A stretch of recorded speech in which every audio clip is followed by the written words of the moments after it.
भोले शंकर में आप सभी का स्वागत है। मैं दुर्गा जी का प्रथम अध्याय पाठ आज पहला दिन शुरू करने जा रही हूँ। हमेशा दुर्गा जी का पाठ आरंभ करने से पहले अर्गला कीलक कवच का पाठ अवश्य करें, उसके बाद ही प्रथम अध्याय से शुरू करें। बोले दुर्गा मैया की जय। प्रथम चैत्र के ब्रह्मा ऋषि महाकाली देवता गायत्री छंद नंदा शक्ति रक्तदंडिका बीज अग्नि तत्व और ऋग्वेद स्वरूप है। श्री महाकाली देवता की प्रसन्नता के लिए प्रथम चैत्र के जप में विनियोग किया जाता है। भगवान विष्णु के सो जाने पर मधु और कैटभ को मारने के लिए कमल जना ब्रह्मा जी ने जिसका स्तवन किया था, उन महाकाली देवी का मैं सेवन करती हूँ। वे अपने 10 हाथों में खड्ग चक्र गदा बाण धनुष परिशूल भुषुंडी मस्तक और शंख धारण करती है। उनके 3 नेत्र हैं। वे समस्त अंगों में दिव्य आभूषण से विभूषित है। उनके शरीर का कांति नील कमल के समान है तथा वे 10 मुख और 10 पैरों से युक्त है।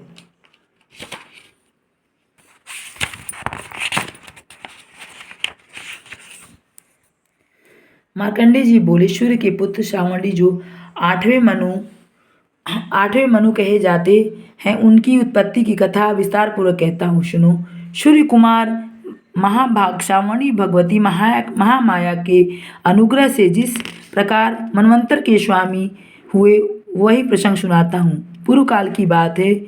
सावोरुचिस मनवंतर में सूरत नाम के एक राजा थे जो चत्रवंश में उत्पन्न हुए थे। उनका समस्त भूमंडल पर अधिकार था। वे प्रजा का और अपने और पुत्रों की भांति धर्मपूर्वक पालन करते थे। तो भी उस समय कोला विध्वंसी नाम के क्षत्रिय उनका शत्रु हो गए। राजा सूरत की दंड नीति बड़ी प्रबल थी। उनकी शत्रु के साथ संग्राम हुआ। यदि भी कोला विध्वंसी नामक संख्या में कम थे, तो भी राजा सूरत युद्ध में उनसे परास्त हो गए। तब वे युद्ध भूमि से अपने नगर को लौट आए और केवल अपने देश के राजा होकर रहने लगे। समूची पृथ्वी से अब उनका अधिकार जाता रहा, किंतु वहाँ भी उन प्रबल शत्रुओं ने उस समय महाभाग राजा सूरत पर आक्रमण कर दिया। राजा का बल क्षीण हो चला था, इसीलिए उनके दुष्ट बलवान एवं दुरात्मा मंत्रियों ने वहाँ उनकी राजधानी में भी राजकीय सेना और खजाने की हथिया लिया। सूरत का प्रभाव नष्ट हो चुका था, इसीलिए वे शिकार खेलने के लिए बहाने घोड़े पर सवार हो वहाँ से अकेले ही एक घने जंगल में चले गए। वहाँ उन्होंने विप्रवर मेघा मुनि आश्रम को देखा, जहाँ कितने ही हिंसक जीव अपनी स्वाभाविक हिंसावृत्ति छोड़कर परम शांत भाव से रहते थे। मुनि के बहुत से शिष्य उन वन की शोभा बढ़ा रहे थे। वहाँ जाने पर मुनि ने उनका सत्कार किया और वे उन मुनिश्रेष्ठ के आश्रम पर इधर उधर विचरते हुए कुछ काल तक रहे। फिर ममता से आकृष्ट होकर वह वहाँ इस प्रकार चिंता करने लगे, पूर्व काल में मेरे पूर्वजों ने जिसका पालन किया था, वही नगर आज मुझसे रहित है। पता नहीं मेरे दुराचारी बुद्धगण उनकी धर्मपूर्वक रक्षा करते हैं या नहीं। जो सदा मद की वर्षा करने वाला और सूरवीर था, वह मेरा प्रधान हाथी अब शत्रुओं के अधीन होकर न जाने किन भोगों को भोगता होगा। जो लोग मेरी कृपा धन और भोजन पाने से सदा मेरे पीछे पीछे चलते थे, वे निश्चय ही अब दूसरे राजाओं के अनुसरण करते होंगे। उन व्ययी लोगों के द्वारा सदा खर्च होते रहने के कारण अत्यंत कष्ट से जमा किया हुआ मेरा वह खजाना खाली हो जाएगा। ये तथा और भी कई बातें राजा सूरत निरंतर सोचते रहते थे। एक दिन उन्होंने वहाँ विप्रवर मेघा के आश्रम के निकट एक वैश्या को देखा और उससे पूछा, भाई तुम कौन हो? यहाँ तुम्हारे आने का क्या कारण है? तुम क्यों शोकग्रस्त और अनमने से दिखाई देते हो? राजा सूरत का यह प्रेम पूर्वक कहा हुआ वचन सुनकर वैश्य विनती भाव से उन्हें प्रणाम करके कहा। वैश्य बोले, राजन, मैं धनियों के कुल में उत्पन्न एक वैश्य हूँ। मेरा नाम समाधि है। मेरे दुष्ट स्त्री पुत्रों ने धन के लोभ में मुझे घर से बाहर निकाल दिया है। मैं इस समय धन, स्त्री और पुत्रों से वंचित हूँ। मेरे विश्वसनीय बंधुओं ने मेरा ही धन लेकर मुझे दूर कर दिया है, इसीलिए दुखी होकर मैं वन में चली आई हूँ।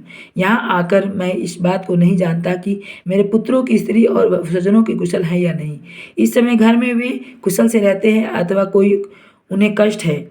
वे मेरे पुत्र कैसे हैं? क्या वे सदाचारी हैं अथवा दुराचारी हो गए हैं?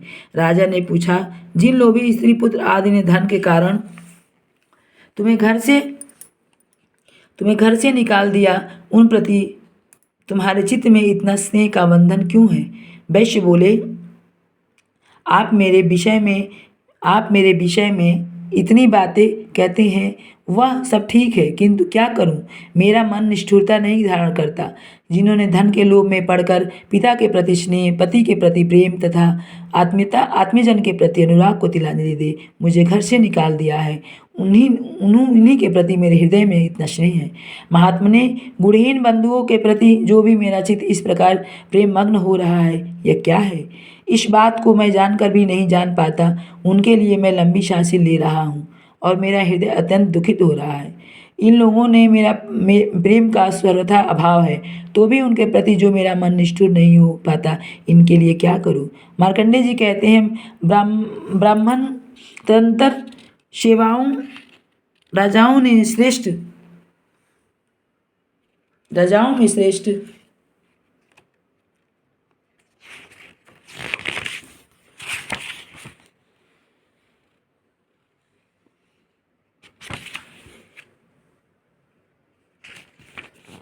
सूरत और समाधि नामक वैश्य दोनों साथ साथ मेघा मुनि के आश्रम में उपस्थित हुए और उनके साथ यथा योग्य न्यायपूर्ण विनयपूर्वक बर्ताव करके बैठ गए। तत्पश्चात वैश्य और राजा ने कुछ वार्तालाप आरंभ किया।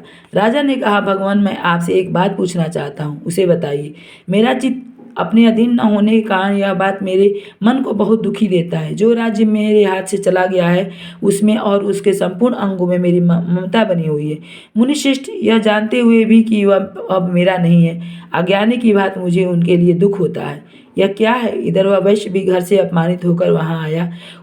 इसके पुत्र, स्त्री और भृत्यगण ने इसे छोड़ दिया, स्वजन ने भी इसका परित्याग कर दिया, तो भी वे उनके प्रति अत्यंत हार्दिक स्नेह रखता है। इस प्रकार यह तथा मैं दोनों ही बहुत दुखी हैं, जिसमें प्रत्यक्ष दोष देखा गया है, उस विषय के लिए हमारे मन में ममता जनित आकर्षण पैदा हो रहा है। महाभाग, हम दोनों समझदार हैं, तो भी हमने जो मोह पैदा हुआ है वह क्या है? विवेक शून्य पुरुष की भांति मुझ में और इसमें भी यह मूर्ता प्रत्यक्ष दिखाई देती है। ऋषि बोले, महाभाग, विषय मार्ग का ज्ञान सब जीवों को है, इसी प्रकार विषय भी सबके लिए अलग अलग है। कुछ प्राणी भी दिन में नहीं देखते, कुछ रात में नहीं देखते, तब कुछ जीव ऐसे हैं जो दिन और रात्रि में बराबर ही देखते हैं। यह ठीक है कि मनुष्य समझदार होते हैं, किंतु केवल वे ही ऐसे नहीं हैं। पशु पक्षी और मृग आदि सभी प्राणी समझदार होते हैं। मनुष्यों की समझ भी वैसे ही होती है जैसी उन मृग और पक्षियों की होती है, तथा जैसे मनुष्य की होती है वैसे ही उन मृग पक्षी आदि की होती है। यह तथा अन्य बातें भी प्राय दोनों में समान ही देखा है। समझ होने पर भी पक्षियों को तो देखो, वे स्वयं भूख से पीड़ित होते हुए भी मुंह बस पक्षियों की चोंच में कितने चाव से अनेक अन्न के दाने डालते हैं। मुनिश्रेष्ठ, क्या तुम ये नहीं देखते कि ये मनुष्य समझदार होते हुए भी लोभवश अपने किए हुए उपकार का बदला पाने के लिए पुत्रों की अभिलाषा करते हैं? यद्यपि उन सब में समझ की कमी है, तथापि वे संसार की स्थिति, जन्म मरण परंपरा बनाए रखने वाली भगवती महामाया के प्रभाव द्वारा ममतामय भंवर से युक्त मुंह के गहरे गर्त में गिराए गए हैं। इसीलिए इसमें आश्चर्य नहीं करना चाहिए। जगदीश्वर भगवान विष्णु की योग निद्रा जो भगवती महामाया है, उन्हें यह जगत मोहित हो रहा है। वे भगवती महामाया ज्ञानियों के भी चित्त को बलपूर्वक खींच कर मुंह में डाल देती हैं। वे ही संपूर्ण चराचर जगत की सृष्टि हैं, तथा वे ही प्रसन्न होने पर मनुष्यों की मुक्ति के लिए वरदान देती है। वे ही पर विद्या, संसार बंधन और मोक्ष की हेतुभूता सनातनी देवी है, तथा संपूर्ण ईश्वरी की भी अधीश्वरी है। राजा ने पूछा, राजन भगवान, जिन्हें आप महामाया कहते हुए देवी कौन है? ब्राह्मण, उनका विवाह कैसे हुआ तथा उनके चरित्र कौन है? देवताओं में श्रेष्ठ महर्षि उन देवी का जैसा प्रभाव हो, जैसा स्वरूप हो और जिस प्रकार प्रादुर्भाव हुआ हो, वह सब मैं आपके मुख से सुनना चाहती हूँ। ऋषि बोले, राजन, वास्तव में तो वे देवी नित्य स्वरूपा ही है। संपूर्ण जगत उन्हीं का रूप है तथा उन्हें समस्त विश्व को व्याप्त कर रखा है, तथापि उनका प्रकाट अनेक प्रकार से होता है। वह मुझसे सुनो। यद्यपि वे नित्य और अजन्मा है तथा देवताओं का कार्य सिद्ध करने के लिए प्रकट होती हैं, उस समय लोक में उत्पन्न हुई कहलाती हैं। कल्प के अंत में उन संपूर्ण जगत एकावर्ण में निमग्न हो रहा था और प्रभु भगवान विष्णु विशेष नाग की शैया बिछाकर योग निद्रा आश्रम ले सो रहे थे। उस समय उनके कानों के मैल से दो भयंकर असुर उत्पन्न हुए, जो मधु और कैटभ के नाम से विख्यात थे। वे दोनों ब्रह्मा जी का वध करने को तैयार हो गए। भगवान विष्णु के नाभि काल में विराजमान प्रजापति ब्रह्मा जी ने जब उन दोनों भयानक असुरों ने अपने पास आया और भगवान को सोया हुआ देखा, तब एकाग्रचित होकर उनको भगवान विष्णु को जगाने के लिए उनके नेत्रों में निवास करने वाली योग निद्रा आश्रम आरंभ किया, जो इस विश्व के ईश्वरी जगत को धारण करने वाली, संसार का पालन संहार करने वाली तथा तेज स्वरूप भगवान विष्णु की अनुपम शक्ति है। उन्हें भगवती निद्रा देवी की भगवान ब्रह्मा स्तुति करने लगे। देवी तुम्ही स्वाहा और तुम्ही स्वधा वष्टकार हो। स्वर भी तुम्हारी ही स्वरूप है। तुम्ही जीवन दानी शुद्धा हो। नित्य अक्षर प्रणव में आकर उकार मकार इन तीनों मात्राओं के रूप में तुम्ही स्थित हो, तथा इन तीनों मात्राओं के अतिरिक्त जो बिंदु रूपा नित्य अर्ध मात्रा है, उसका विशेष रूप उच्चारण नहीं किया जा सकता, वह भी तुम्ही हो। देवी तुम्ही संध्या सावित्री तथा परम जननी हो। देवी तुम्ही इस विश्व ब्रह्मांड को धारण करती हो। तुमसे इस जगत की सृष्टि होती है, तुमसे ही इसका पालन होता है और सदा तुम्ही कल्प के अंत में सबको अपना ग्रास बना लेती हो। जगन्मयी देवी, इस जगत की उत्पत्ति के समय तुम सृष्टि स्वरूपा हो, पालन काल में स्थिति स्वरूपा हो तथा कल्पांत के समय संहार रूप धारण करने वाली हो। तुम्हें विद्या, तुम्हें महामाया, महामेघा, महास्मृति, मूल स्वरूपा महादेवी, महासुरी हो। तुम्ही तीनों गुणों को उत्पन्न करने वाली सबकी प्रकृति हो। भयंकर कालरात्रि, महारात्रि और मोहरात्रि भी तुम्ही हो। तुम्ही श्री, तुम्ही ईश्वरी, तुम्ही हिरी, तुम्ही बोध स्वरूपा बुद्धि हो। लज्जा, पुष्टि, तुष्टि, शांति और क्षमा भी तुम्ही हो। तुम खड़ग धारणी, शूल धारणी, घोर रूपा तथा गदा, चक्र, शंख और धनुष धारण करने वाली हो। बाण, भुसुंडी और परिधि ये भी तुम्हारे अस्त्र हैं। तुम सौम्य और सौम्योत्तर हो। इतना यहाँ कि जितने भी सौम्य एवं सुंदर पदार्थ हैं, उन सबकी अपेक्षा तुम अत्यधिक सुंदरी हो। पर और अपर सबसे परे रहने वाली परमेश्वरी तुम्ही हो। स्वर स्वरूपे देवी, कहीं भी सत असत रूप से जो कुछ वस्तुएं हैं और इन सब की जो शक्ति है वह तुम्ही हो। ऐसी अवस्था में तुम्हारी स्तुति क्या हो सकती है। जो इस जगत की सृष्टि पालन और संहार करते हैं, उन भगवान को जब तुमने निद्रा के अधीन कर दिया है, तब उन तुम्हारी स्तुति करने में यहाँ कौन समर्थ हो सकता है। मुझको भगवान शंकर को तथा भगवान विष्णु को भी तुमसे ही शरीर धारण कराया है, तथा तुम्हारी स्तुति करने की शक्ति किसमें है। देवी, तुम तो अपने इन उदार प्रभावों से ही प्रशंसित हो। ये जो दोनों दुर्मर्ष असुर मधु और कैटभ है, इनको मुंह में डाल दो और जगदीश्वर भगवान विष्णु की शीघ्र ही जगा दो। साथ ही इनके भीतर इन दोनों महान असुरों को मार डालने की बुद्धि उत्पन्न कर दो। ऋषि कहते हैं, राजन, जब ब्रह्मा जी वहाँ मधु और कैटभ की मारने के उद्देश्य से भगवान विष्णु को जगाने के लिए तमोगुण अधिष्ठात्री देवी योग निद्रा की इस प्रकार स्तुति की, तब वे भगवान नेत्र, मुख, नासिका, वाह, हृदय और वक्षस्थल से निकलकर अव्यक्त जन्मा ब्रह्मा जी की दृष्टि से समक्ष खड़ी हो गई। योग निद्रा से युक्त होने पर जगत के स्वामी भगवान जनार्दन उन एकावर्ण के जल में शेषनाग की शैया से जाग उठे। फिर उन्होंने उन दोनों असुरों को देखा। वे दुरात्मा मधु और कैटभ अत्यंत बलवान तथा पराक्रमी थे। घोर क्रोध से लाल आंखें किए ब्रह्मा जी को खा जाने के लिए उद्योग कर रहे थे। तब भगवान श्रीहरि ने उठकर उन दोनों के साथ 5000 वर्ष तक केवल वायु युद्ध किया। वे दोनों अत्यंत बल के कारण उन्मत्त हो रहे थे।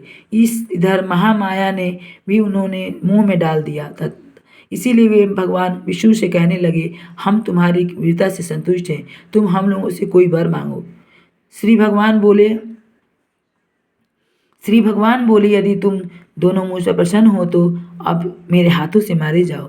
बस इतना ऐसा ही मैंने वर मांगा है, वहाँ वहाँ दूसरों किसी वर से क्या लेना। ऋषि कहते हैं, इस प्रकार धोखे में आ जाने पर जब उन्होंने संपूर्ण जगत में जली जल देखा तब कमल जन भगवान ने कहा, जहाँ पृथ्वी जल में डूबी हो न हो, जहाँ सूखा स्थान हो, वहीं हमारा वध करो। ऋषि कहते हैं, तब तथास्तु कहकर शंख चक्र और गदा धारण करने वाले भगवान ने उन दोनों के मस्तक अपनी जांघ पर रखकर चक्र से काट डाले। इस प्रकार वे देवी महामाया ब्रह्मा जी की स्तुति करने पर स्वयं प्रकट हुई थी।